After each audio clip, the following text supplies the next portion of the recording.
Jamaah, oh jamaah, Alhamdulillah. Baik, untuk jamaah yang baru bergabung, hari ini kita sedang membahas tema yang sangat luar biasa. Temanya adalah amalan pembuka surga bagi para wanita. Nah, tadi di segmen sebelumnya guru-guru kita sudah menjelaskan. Amalan yang pertama adalah wanita yang mencoba menghafal Al-Quran. Lalu yang kedua juga ada wanita yang mampu menjaga diri dan amanat dari pasangan atau orang tuanya. Yang ketiga tadi Bunda Tuti sudah menjelaskan adalah wanita yang gemar bertaubat. Masya Allah. Nah, tadi ada pertanyaan saya yang belum dijawab nih sama Bunda nih. Bun, gimana nih, saya ulangi ya biar jamaah yang baru bergabung tahu juga pertanyaannya. Baik. Nih bisa bicara soal wanita nih, kadang suka mulutnya ya, suka gosip, gibah nih, takutnya malah jadi memutus silaturahim bagi sesamanya, tetangganya atau keluarganya. Nah, ini pertanyaannya, apakah bisa dengan sifat seperti itu, kebiasaan seperti itu menjadi amalan pembuka surga bagi para wanita sesuai tema kita nih? Mohon penjelasannya Bunda ya. Baik, terima kasih Kak Mikdad. Bismillahirrahmanirrahim. Mohon izin Ustaz Habib Utsman, Ustaz Syam.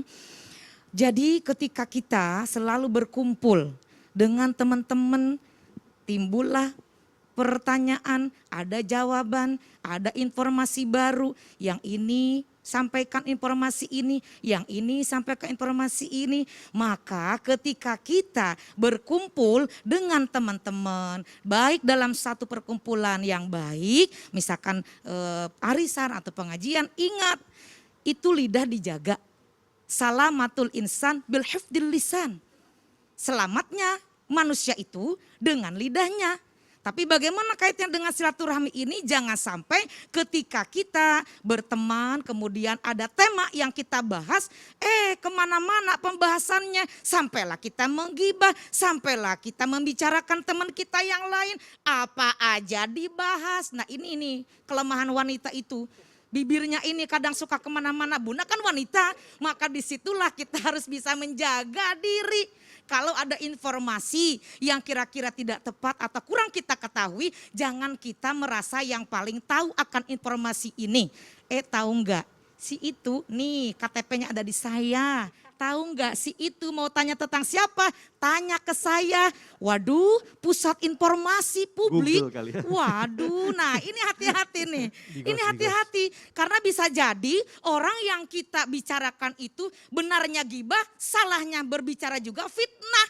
Nauzubillah min dzalik. Maka di sini Allah memerintahkan kepada kita jangan sampai pembicaraan kita ini menjadi terputusnya tali silaturahmi. Justru dengan kita bertemu, berteman, jadikan pertemanan itu jadi persaudaraan. Kalau ada teman yang membicarakan kekurangan teman yang lain, cepat ditegur, itu akhlak.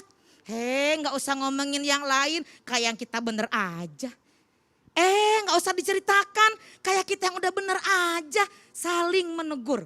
Watawasau bil haqq, watawasau bis sabr. Dan saling nasihat menasihatilah di dalam kebenaran. Ucapkan yang benar-benar saja. Kalau tidak benar, kalau tidak mau bermanfaat, diam. Tuh mulut dikunci. Nggak usah, aduh pengen dibilang. Kalau pengen tahu, itu tuh super informasi. Penting gak sih? Ini kita diberikan akal oleh Allah untuk memilah dan memilih. Ucapkan yang baik-baik saja, kalau nggak baik, diam itu emas. Justru kalau kita bisa mengajak, jangan bicara yang lain. Yuk diem, yang lain aja yuk. Kita bisa membelokkan pembicaraan.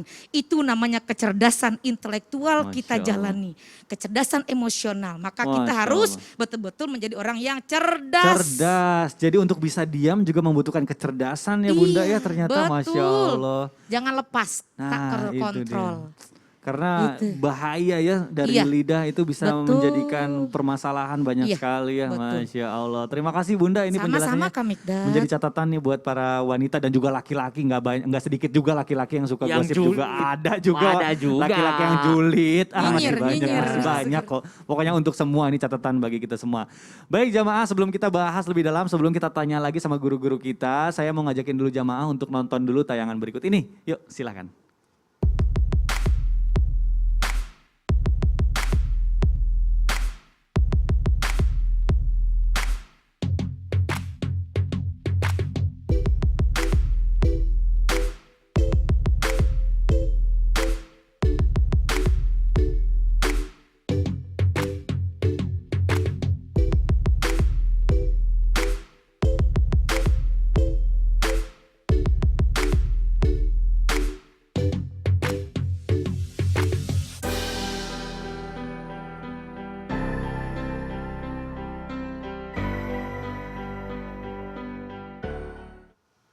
Subhanallah, merinding saya baca beritanya. Ini seorang anak yang dibuang di dekat sawah di Subhanallah. dalam kardus ternyata diangkat menjadi anak seorang bupati. Oh, Masya Allah, ini qadarullah ya. Nah Ustaz Syam, ini kita bicara soal amalan pembuka surga bagi para wanita yang selanjutnya. Ini katanya ada hubungannya dengan anak yatim nih. Saya jadi pengen tahu nih, apa sih kira-kira Ustaz? Mohon penjelasannya. Silakan. Baik, Bismillahirrahmanirrahim. Tabi guruku, Habib Utsman, Bunda Tuti, Mas Mikdad, serta para alim ulama dimuliakan Allah Subhanahu wa taala, serta para jamaah wanita serta laki-laki yang dimuliakan Allah Subhanahu wa taala. Rabbi syrah li sadri wa yassir li amri wahlul 'uqdatam min lisani yafqahu qawli. Amin amin amin ya rabbal alamin. Rasulullah sallallahu alaihi wasallam mengangkat kedua jarinya, jari tengah dan jari telunjuk beliau, lalu mengisyaratkan ana wa kafilul yatim, saya dan penyantun anak yatim akan seperti ini di surga. Artinya tidak akan pernah bisa terpisahkan dengan Rasulullah SAW.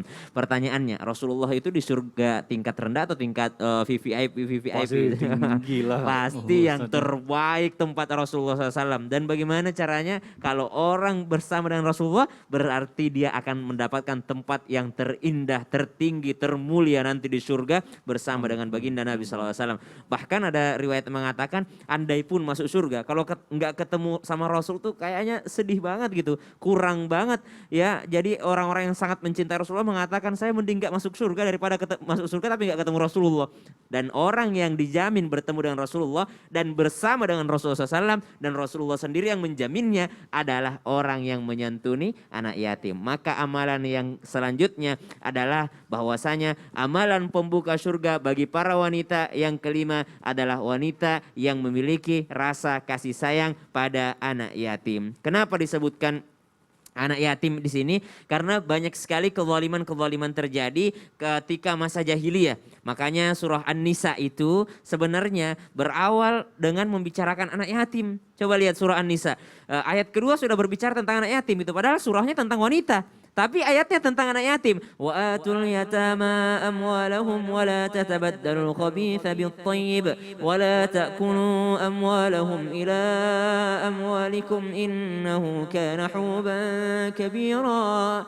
Jadi berbicara tentang judulnya wanita, tapi isinya ayat kedua, ayat pertama membicarakan tentang anak Adam dan Hawa, kemudian berketurunan. Ayat kedua sudah berbicara tentang anak yatim. Kenapa? Karena banyak sekali kezaliman-kezaliman yang dilakukan kepada anak yatim itu sendiri. Dan subhanallah, sebagai seorang wanita perindu surga, maka salah satu jalurnya adalah sayangi anak yatim. Wanita itu kan dipuji sama Rasulullah. Wanita yang seperti apa yang dipuji oleh Rasulullah? Salah satunya adalah al-wadud. Siapa itu al-wadud? Dari kata al-wudd. Al-wudd mawaddah, rasa cinta. Seseorang wanita yang besar rasa cintanya, besar rasa kasihnya. Kepada siapa? Kepada siapapun itu. Makanya diminta untuk berbuat baik. Tidak pernah mengambil harta, tidak memakan harta anak yatim. Apalagi mencari pencaharian dari anak yatim. Nah ini yang banyak terjadi sekarang. Mengatasnamakan anak yatim, lalu dia yang mengambil keuntungan.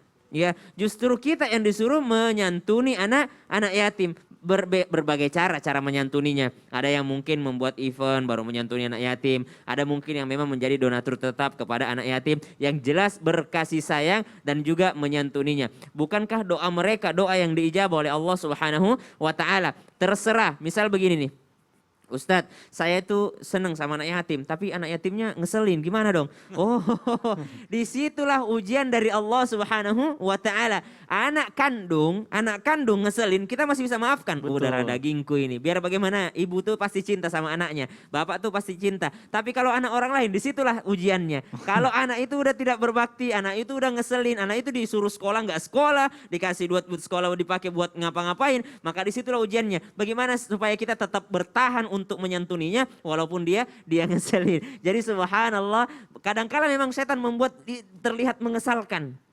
Kadang-kala memang setan membuat terlihat mengesalkan. Kadang-kala aduh kesel banget lihatnya. Kayak gemes awalnya tapi lama-lama kesel. Kenapa? Karena setan menghiasinya supaya kita tidak menyantuninya. Padahal disitulah intinya bagaimana kita akan mendapatkan kedudukan dan derajat yang tinggi di surganya Allah Subhanahu wa taala ketika kita berkasih sayang terhadap anak yatim. Begini, banyak juga yang mencari anak yatim ke yayasan-yayasan tapi ternyata ada ponakannya.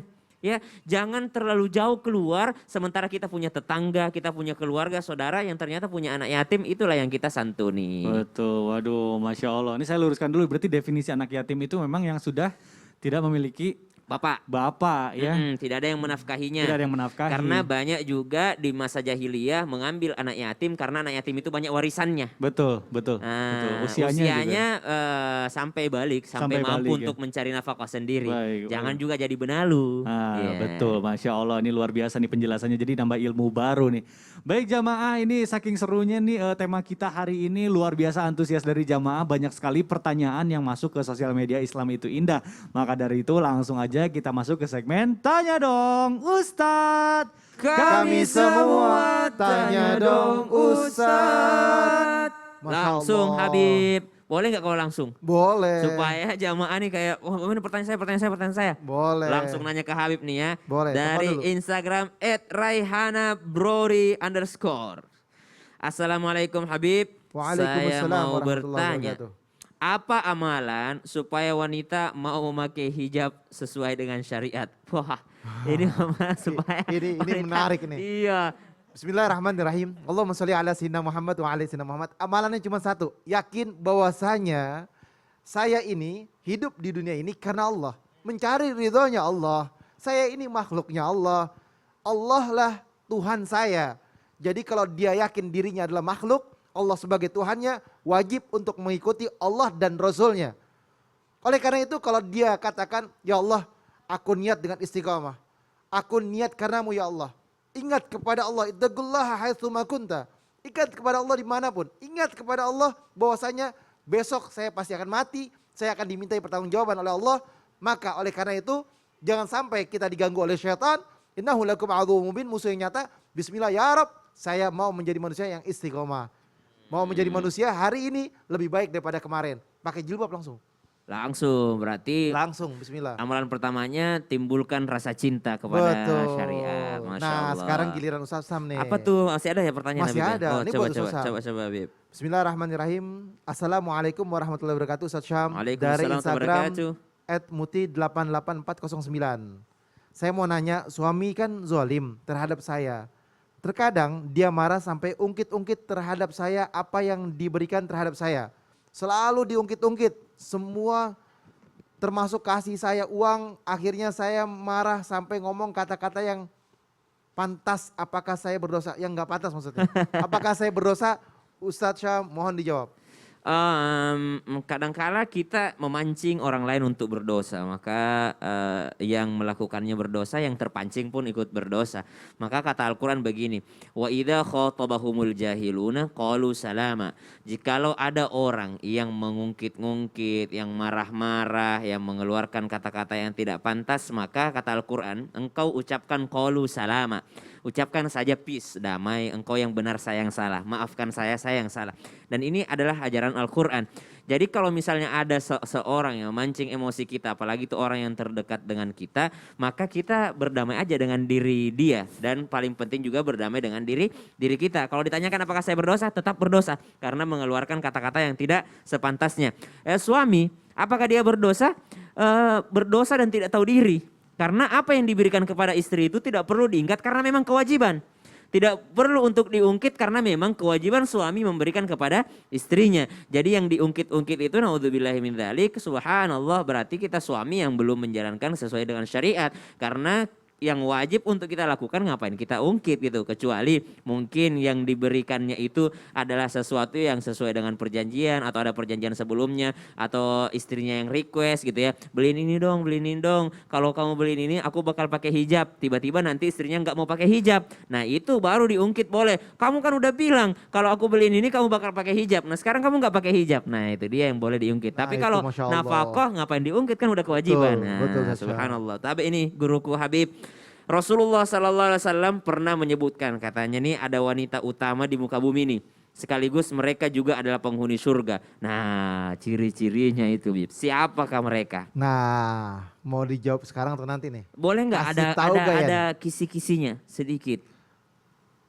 Sayyidatuna Khadijah, Heeh, Sayyidatuna Maryam, heeh. Terus siapa lagi ya? Oh, Setelah yang satu ini Ustaz yang Sam. sudah ditentukan dan Betul. bagaimana supaya kita bisa mencontohnya. Betul. Oke, kalau begitu jamaah, kalau mau tahu rahasianya jangan kemana-mana, tetap di Islam itu indah. Jamaah, oh jamaah, alhamdulillah.